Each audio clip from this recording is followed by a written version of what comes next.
What advice do you have for overcoming the urge to give up?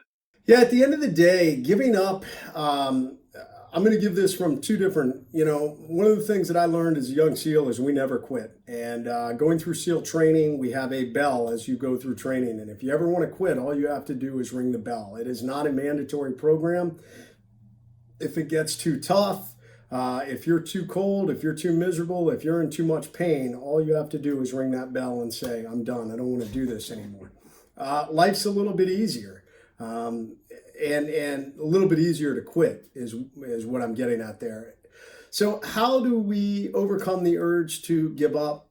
Well, you just keep pushing. Once again, it's building that overcome mindset. It's continuing to drive forward. So often people quit right before they're on the verge of success. It has just happened over and over and over again throughout history. And oftentimes it's when we think we're at our greatest breaking point that we're on the verge of actually being on the downhill edge, being on that tipping point. And we never know when that's going to be. So I encourage people to keep grinding, keep pushing. I will say this.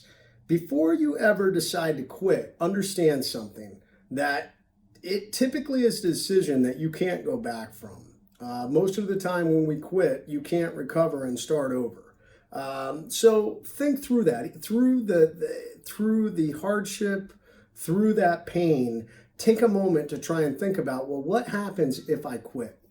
When I talk to young men who reach out to me and say, hey, I'm going to SEAL training, do you have any advice? It comes back to the advice I was given before I ever went through training. And the advice was don't quit. And the reason being because if you quit, it guarantees failure. We cannot control all the external factors that are going to lead to success or failure. There's a myriad of things, just thousands and thousands of environmental factors that play into whether we're going to be successful or not. Hard work, where you end up, school you go to, job you get, luck always plays a part, who you know, all these different things can factor into whether we are successful or whether we fall and fail.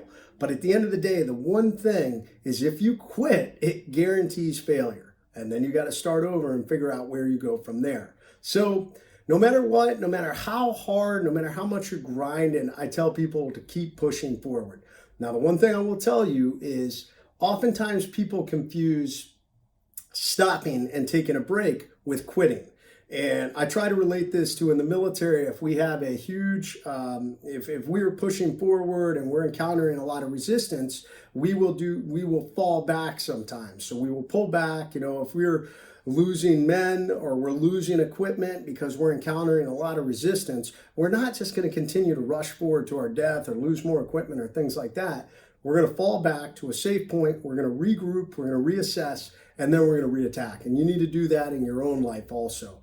Doing that will enable you to take that quick breather. And one of the big things about falling back and reassessing is sometimes when we're continuing to grind against a really hard obstacle, sometimes in the moment we're pushing, we're putting so much pressure against it that we get very short-sighted. And there are things we may not see until we finally relieve that stress and that pressure. And we take a step back, we take that break, we reassess, we re-engage, we re-attack. And sometimes we may see an alternate option that was easier than the way we were going before, or at least another path. So that's how it's done. Don't quit. Quitting guarantees failure.